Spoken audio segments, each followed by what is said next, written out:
नमस्कार दोस्तों, स्वागत है आप सभी का रोशन सा स्टडी पॉइंट पे। और आज की इस वीडियो में हम समझने वाले हैं 12th क्लास हिस्ट्री का जो चैप्टर नंबर 6 है, जिसका नाम है भक्ति सूफी परंपराएं। इस चैप्टर के ऊपर वैसे मैं आप लोगों को 3 वीडियो पहले ही प्रोवाइड करा चुका हूँ। ये पार्ट 4 है और आज की इस वीडियो में हम सूफी मत के विकास के बारे में समझने वाले हैं, सूफीवाद के बारे में हम समझेंगे। तो सबसे पहले हम सूफी मत के विकास की बात करने से पहले हम सूफीवाद का अर्थ समझ लेते हैं। सूफी होता है क्या, सूफीवाद का अर्थ क्या है। देखिए, वैसे तो सूफीवाद जो है वो 19वीं शताब्दी में मुद्रित एक अंग्रेजी शब्द है ना, अंग्रेजी भाषा का शब्द है। और जो इस्लामी ग्रंथ है, इस्लामी ग्रंथों में इसके लिए तसव्वुफ शब्द का इस्तेमाल किया जाता है। शब्द लिखा हुआ आपके पास स्क्रीन पे आप देख पा रहे होंगे। तो वैसे इसकी उत्पत्ति को लेकर कुछ विद्वानों की, मतलब अलग अलग विद्वानों की अलग अलग मत है। कुछ विद्वान ऐसा कहते हैं कि भाई ये सूफ से बना है। किससे बना है? सूफ, जिसका अर्थ क्या होता है? ऊन। यानी कि ये एक तरीके से ऐसे संतों के लिए, जो सूफी शब्द है वो ऐसे संतों को दर्शाता है, ऐसे संतों की बात करता है जो ऊनी वस्त्र पहनते थे, ऊनी वस्त्र धारण करते थे। इसके अलावा हम दूसरा जो परिभाषा दे सकते हैं, कुछ विद्वान ऐसा मानते हैं कि ये जो शब्द है इसकी उत्पत्ति सफ़ा से हुआ है। और सफ़ा का मतलब क्या होता है? साफ। और एक तरीके से ये पैगंबर मोहम्मद के मस्जिद के बाहर का जो चबूतरा था, ठीक है, पैगंबर मोहम्मद का मस्जिद है, उसके बाहर का जो चबूतरा था उसकी ओर इशारा करता है। और इस चबूतरे पे कहीं ना कहीं बैठ के उनके जो अनुयायी थे वो क्या करते थे? धर्म के ऊपर विचार विमर्श करते थे, धर्म के बारे में जानकारी प्राप्त किया करते थे, धर्म की बातें किया करते थे उस चबूतरे पर बैठकर। उसके तरफ भी ये सूफी जो शब्द है वो एक तरीके से, मतलब सफ़ा जो शब्द है वो इशारा करता है। ठीक है, तो ये दो परिभाषा है। वैसे आप सिंपल परिभाषा दे सकते हैं। सूफी जो है एक तरीके से ऐसे संतों को दर्शाता है। सूफी शब्द ऐसे संतों को दर्शाता है जो क्या करते थे? ऊनी वस्त्र धारण करते थे, ऊनी वस्त्र पहनते थे और संतों की ज़िंदगी जीते थे। बिल्कुल साधु संत जो होते हैं उसी टाइप के सन्यासियों की ज़िंदगी जिया करते थे, उनकी ओर इशारा करता है ये सूफी शब्द। अब सूफी मत का विकास कैसे हुआ? ये जो सूफीवाद विचारधारा है इसका विकास कैसे हुआ? तो देखिए, ये लगभग हम 11वीं-12वीं सदी की वैसे तो हम बात कर रहे हैं। भारत में सूफी मत का विकास जो है इसी समय हुआ था। तो कुछ ऐसे संत थे जिनका रहस्यवाद और वैराग्य की ओर झुकाव बढ़ा। रहस्यवाद का मतलब होता है कि यार ज़्यादा से ज़्यादा हमें क्या करना है?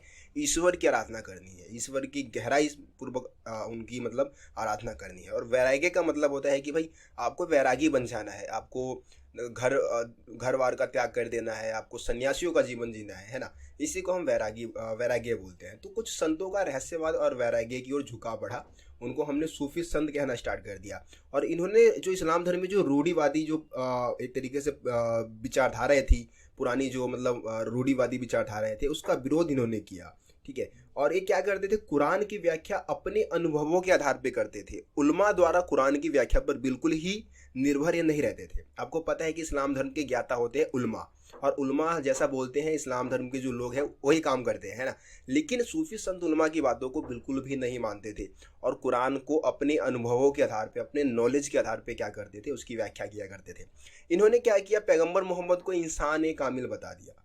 इंसान कामिल का मतलब होता है कि ऐसा इंसान जिसमें कोई कमी ना हो, एकदम परफेक्ट इंसान है ना। इंसान कामिल बताया और लोगों को बोला कि हमें पैगंबर मोहम्मद के द्वारा बताए गए जो रास्ते हैं ना उस पर चलना चाहिए। ठीक है, तो इस तरीके से सूफी मत का विकास हुआ। अब देखिए, सूफी संतों ने क्या किया? खानकाह की स्थापना की। अब ये खानकाह होता है क्या है? देखिए, खानकाह एक ऐसा धार्मिक केंद्र है जहाँ पे सूफी संत रहते थे।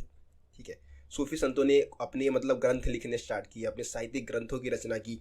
इसके अलावा देखेंगे कि भाई ये जो संत जहाँ पे रहते थे, खानकाह हम कहते हैं, और खानकाह पे शेख, या हम पीर भी बोल देते हैं, या फिर हम इसको मुर्शीद भी इनको बोल देते हैं, इनका नियंत्रण होता था। मतलब शेख एक तरीके से प्रमुख है खानकाह का, जो एक तरीके से प्रमुख हम कह सकते हैं जिसका नियंत्रण खानकाह पे होगा वो शेख है, या इसको हम पीर या फिर मुर्शीद भी बोलते हैं। ठीक है, और जो खानकाह का जो शेख है उसका मेन काम होता था अपने अनुयायियों की भर्ती करना। अनुयायी यानी कि इसको हम इस्लामी शब्द में मुरीद बोलते हैं। तो अपने मुरीदों की भर्ती क्या करते थे, और जितने भी इनके वारिस है यानी कि खलीफा है, ठीक है, खलीफाओं की नियुक्ति करने का काम करते थे। वैसे खलीफा का वास्तविक अर्थ होता है धार्मिक नेता। ठीक है, इस्लाम धर्म के जो धार्मिक नेता होते हैं उनको हम खलीफा बोलते हैं। तो खलीफाओं की नियुक्ति भी करते थे शेख, और अपने मुरीदों की भर्ती, जो भी खानकाह में शामिल होना चाहता है तो उसको एक तरीके से अनुमति दिया करते थे। अब हम देखते हैं कि 12वीं सदी आते आते तक क्या हुआ। 12वीं सदी आते आते तक सिलसिला की परंपरा शुरू हो गई। ये सिलसिला होता है क्या है? देखिए, सिलसिला का वैसे शाब्दिक अर्थ होता है जंजीर। क्या अर्थ होता है? जंजीर। और ये एक तरीके से शेख और मुरीद के बीच में रिश्ते का प्रतीक माना जाता है सिलसिला को। सिलसिला की जो परंपरा है, सिलसिला को एक तरीके से जो शेख है, जो खानका का जो प्रमुख एक तरीके से है, और उसके जो अनुयायी है यानी कि जो मुरीद है, उसके बीच में रिश्ते का प्रतीक माना जाता है सिलसिला को। और इसकी जो पहली कड़ी हम मानते हैं वो पैगंबर मोहम्मद को मानते हैं। पैगंबर मोहम्मद क्या थे? अल्लाह के दूत थे, है ना। और ये क्या करते थे, जो आम लोग हैं यानी कि उनके जो अनुयायी है, उसके संदेश को अल्लाह तक पहुंचाने का काम करते थे, यानी कि ईश्वर तक पहुंचाने का काम किया करते थे। इसी तरीके से पीर होते हैं, पीर यानी कि शेख, है ना। शेख जो है वो क्या करते हैं, उनके जो अनुयायी है उनके संदेश को ईश्वर तक पहुंचाने का काम करते हैं। ये है एक तरीके से सिलसिला का अर्थ। सिलसिला का अर्थ क्या होता है? जंजीर। और ये शेख और मुरीद के बीच में रिश्ते का एक तरीके से प्रतीक है। अब देखिए यहाँ पे शेख का महत्व बहुत ही ज़्यादा है। मैं आपको बता दूं कि ये सूफी संतों की खास बात क्या थी कि ये कव्वाली के माध्यम से, समा की महफिल के माध्यम से ईश्वर की आराधना करने में विश्वास किया करते थे, है ना। कव्वाली आप समझते होंगे, जैसे कि बजरंगी भाईजान आप लोगों ने अगर मूवी देखी होगी तो उसमें एक कव्वाली है, आप सुन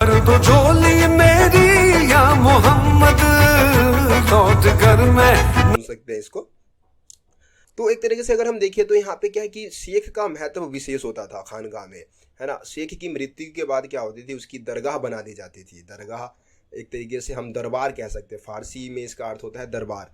और ये एक तरीके से इनकी दरगाह जो है, उनके जितने भी अनुयायी होते थे, उनके जो मुरीद होते थे, उसके लिए भक्ति का स्थल बन जाता था। आप आजकल अगर पीर बाबा की बात करते हैं, पीर बाबा आप जाते होंगे, हर वीरवार को बहुत सारे लोग जाते हैं पीर बाबा, चादर वगैरह चढ़ाने जाते हैं।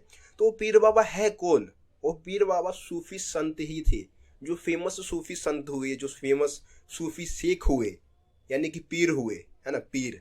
उसी को हमने क्या बोल दिया? पीर बाबा बोल दिया। उनको हिंदू, मुस्लिम, सिख, ईसाई सब उनको मानते हैं। इनके अंदर चमत्कारी शक्तियाँ हुआ करती थी, ऐसा कहा जाता है। मध्यकाल में बहुत ज़्यादा फेमस ये सूफी संत हुए थे और इनको सब बहुत ज़्यादा पूजनीय मानते थे, ठीक है। तो अगर मान लो कि किसी पीर की मृत्यु हो गई तो मरने के बाद उनकी दरगाह बना दी गई और वो धार्मिक स्थल बन गया।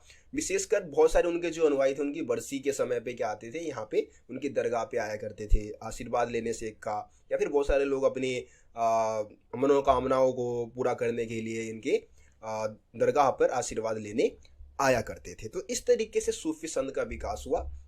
लेकिन आगे चल के क्या हुआ, ये सूफी संत भी दो भागों में विभाजित हो गए, ठीक है। अब सूफी संतों में हम यहाँ पे बेसरिया और बासरिया सूफी संतों की बात करने वाले हैं।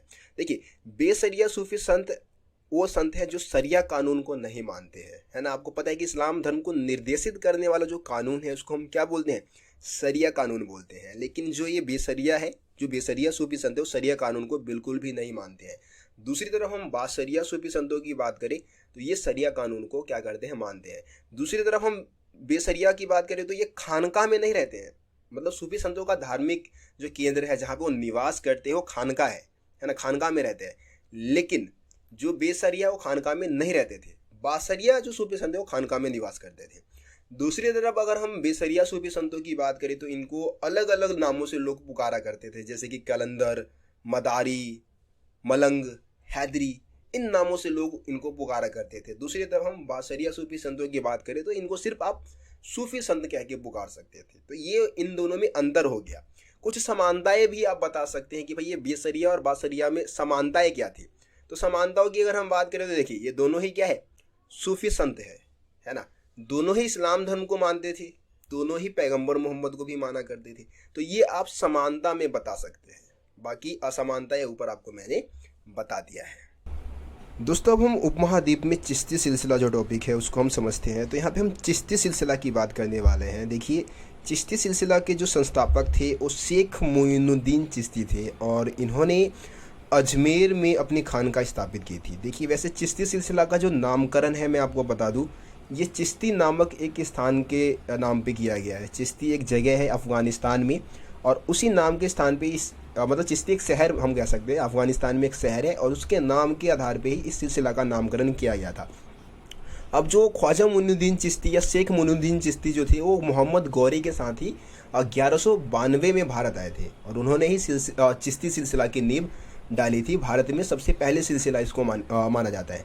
अब देखिए, चिश्ती सिलसिला के जो सबसे फेमस जो सूफी संत हुए, जो उपदेशक हुए, अगर हम उनके नाम की बात कर लेते हैं तो 5 फेमस सूफी संत इसमें सबसे फेमस थे, जिसमें शेख मोइनुद्दीन चिश्ती सबसे पहले हो गए। इसके अलावा ख्वाजा कुतुबुद्दीन बख्तियार काकी ये दूसरे थे मतलब फेमस मैं बता रहा हूँ, वैसे तो और भी हुए बहुत सारे, लेकिन यहाँ पे हम फेमस सूफी संतों की बात कर रहे हैं। तो एक कुतुबुद्दीन बख्तियार काकी थे, इन्हीं के नाम पे कुतुब मीनार का नामकरण किया गया था, आपको पता होगा। इसके अलावा शेख फ़कीरुद्दीन गंज ए शक, इसके अलावा शेख निज़ामुद्दीन औलिया, ये भी बहुत ही ज़्यादा फेमस हुए, ठीक है। मध्यकाल में हम बात कर रहे हैं, और दिल्ली सल्तनत के समय काल में ही थे, तो ये काफ़ी ज़्यादा फेमस भी हुए थे। इसके अलावा शेख नसरुद्दीन चिराग ए दिल्ली, ये 5 ऐसे सूफ़ी संत हैं, मतलब चिश्ती सिलसिला के फेमस सूफ़ी संत हुए हैं। इनके नाम आप याद करना चाहें तो कर सकते हैं, वैसे जानकारी के लिए आपको बता दिया है मैंने। अब हम चिश्ती खानका में जीवन की बात कर लेते हैं। यहाँ पे हम चिश्ती संतों ने जो खानका स्थापित किया था उसमें किस तरीके से जीवन जिया जाता था, किस तरीके से शेख वहाँ पे रहते थे, किस तरीके से अपने अनुयायियों से, अपने जो उनके जो मुरीद थे उनसे मिला करते थे, उसकी हम बात इसमें करने वाले हैं। तो यहाँ पे सबसे फेमस जो 14वीं सदी में जो सबसे फेमस जो खानका था, यहाँ पे शेख निज़ामुद्दीन औलिया की हम खानका की बात करने वाले हैं, जो दिल्ली में यमुना नदी के किनारे एक जगह है गियासपुर, वहाँ पर स्थित था, ठीक है। अभी इस समय की अगर हम बात करें तो निज़ामुद्दीन रेलवे स्टेशन है, आप उसके आसपास ही आपको एक खानका मिल जाएगा, आप जा भी सकते हैं, वहाँ पे घूम सकते हैं, ठीक है। तो देखिए इस खानका की विशेषता क्या थी कि यहाँ पे छोटे छोटे बहुत सारे कमरे बनाए गए थे, और एक बहुत ही बड़ा हॉल बनाया गया था, जहाँ पे जो सहवासी होते थे, सहवासी यानी कि जो शेख का परिवार है, उसके जो सेवक है, उसके जो अनुयायी है, वो सहवासी कहलाएंगे। और इसके अलावा जितने भी अतिथि लोग आते थे वो सब इन्हीं कमरों में, और जो बहुत बड़ा हॉल बनाया गया था वहाँ पर ठहरते थे, वहाँ पर रुकते थे। अगर हम शेख की बात करें तो जो शेख होते थे वो खानका के छत के ऊपर एक छोटा सा कमरा बनाया जाता था, उसमें ही रहा करते थे, और वहीं पे सुबह शाम अपने अतिथि लोगों से, अपने अनुयायियों से क्या करते थे, मिलते थे। खानका में एक बहुत बड़ा आंगन बनाया गया था, और आंगन को चारों तरफ से, मतलब खानका को चारों तरफ से दीवारों से घेरा गया था। कई बार क्या होता था कि किसी राजा पे या किसी व्यक्ति पे आक्रमण हो गया, तो आक्रमण के समय खानका में ही शरण लिया करता था, खानका में आके अपने जान को बचाता था, क्योंकि खानका में क्या था, हिंसा करना मतलब मना, हिंसा की मनाही थी, वहाँ पे हिंसा नहीं होता था, ठीक है। इसके अलावा खानका में हमेशा 24 घंटे लंगर चलता रहता था, और लंगर बिना मांगे खैर, मतलब बिना मांगे खानका को कुछ जो भी लोग दान दिया करते थे, जो भेंट दिया करते थे, उस पैसे से क्या चलता था, वहाँ पे हमेशा लंगर चलता रहता था, सुबह शाम हमेशा हमेशा चलता रहता था, मतलब 24 घंटे कह सकते हैं। और सुबह शाम देर रात हमेशा कोई ना कोई व्यक्ति खानका में आता ही रहता था, चाहे वो गायक हो, व्यापारी हो, कवि हो, है ना, राहगीर हो, धनी निर्धन, हिंदू मुस्लिम, जो भी हर एक धर्म, हर एक जाति का वर्ग का लोग जो है वो सब यहाँ पे आते रहते थे। कुछ अनुयायी बनने आते थे, कुछ लोग ताबीज़ लेने आते थे, है ना, कुछ लोग इबादत करने आते थे, कुछ लोग शेख का आशीर्वाद लेने आया करते थे। तो कहने का मतलब ये है कि यहाँ पे हमेशा किसी कोई ना कोई आता रहता था। दोस्तों हम बात करते हैं कि शेख मोइनुद्दीन चिश्ती की दरगाह इतनी ज़्यादा फेमस क्यों हुई। शेख मोइनुद्दीन चिश्ती आपको पता है भाई चिश्ती सिलसिला के संस्थापक माने जाते हैं, और इनकी दरगाह जो है अजमेर में स्थित है, और काफ़ी ज़्यादा फेमस है, आज भी बहुत सारे लोग वहाँ जाते हैं। तो इसके पीछे का मेन कारण क्या है कि भाई वो सदाचारी थे, और सदाचारी यानी कि उनके अच्छे विचार के कारण फेमस था, और काफ़ी ज़्यादा फेमस भी थे उस समय सूफी संतों में, धर्मनिष्ठ थे। और इसके अलावा राजसी मेहमानों द्वारा भी इसको काफ़ी ज़्यादा आश्रय दिया गया था। राजा वगैरह क्या करते थे, इसको बहुत ज़्यादा सपोर्ट किया करते थे, बहुत ज़्यादा दान वगैरह दिया करते थे। तो इस कारण ही काफ़ी ज़्यादा फेमस हो गया था। बहुत सारे शासक यहाँ पे आया करते थे, जैसे कि मोहम्मद बिन तुगलक की हम बात करें तो मतलब पहला सुल्तान था जो इस दरगाह पर आया था। मोहम्मद बिन तुगलक पहला सुल्तान था जो ख्वाजा मोइनुद्दीन चिश्ती की दरगाह पे आया था। इसके अलावा गियासुद्दीन खलजी की हम बात करें, 15वीं शताब्दी के आसपास की हम बात करें, तो सबसे पहली इमारत जो बनवाया था इसके आसपास मज़ार पर, शेख की मज़ार जो है उसके ऊपर जो पहली इमारत बनवाया था वो गियासुद्दीन खिलजी ने बनवाया था, है ना। और इसके अलावा ये जो दरगाह है, सबसे मेन कारण फेमस होने का यह था कि ये दिल्ली और गुजरात को जोड़ने वाले सीधे रास्ते पर स्थित था, और इसी कारण बहुत सारे यात्री लोग यहाँ पे आया करते। अकबर भी बहुत ज़्यादा प्रभावित हुआ था, जो तीर्थ यात्री यहाँ पे आते थे, भजन गाते हुए यहाँ पे जाया करते थे, तो उनके भजन को सुन के अकबर बहुत ज़्यादा प्रभावित हुआ, और अकबर यहाँ पे 14 बार आया था, है ना। कई बार तो साल में 2-3 बार आ जाया करता था, कभी युद्ध में जीतने के समय, कभी पुत्र की प्राप्ति के समय, है ना, कभी कोई और मनोकामना पूरी हो गई तो आ जाया करता था। तो कई बार अकबर आया, कुल मिला के 14 बार आप बता सकते हैं, 14 बार अकबर यहाँ पे आया था।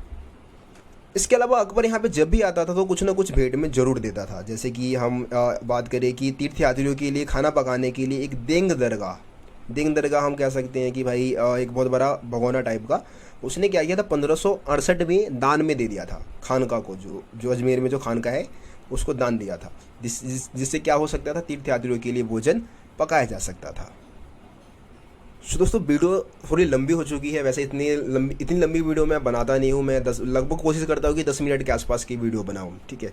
लेकिन ये चैप्टर थोड़ा लेंदी है, तो हो सकता है कि 6 पार्ट में आप लोगों को मैं ये चैप्टर कंप्लीट कर पाऊँ। तो 2 पार्ट और बनाना पड़ेगा इस चैप्टर के ऊपर, ठीक है। सो ये वीडियो आप लोगों को पसंद आया तो यार लाइक ज़रूर कर देना, वीडियो को शेयर कर देना अपने दोस्तों के बीच में, और चैनल को सब्सक्राइब नहीं किया है तो सब्सक्राइब करके बेल आइकन को ज़रूर प्रेस कर देना, ताकि मेरे चैनल पे आने वाली सभी वीडियो का नोटिफिकेशन आप तक पहुंच सके। सो दोस्तों मिलते हैं फिर आप लोगों से अगली वीडियो में। तब तक के लिए जय हिंद, जय भारत। अपना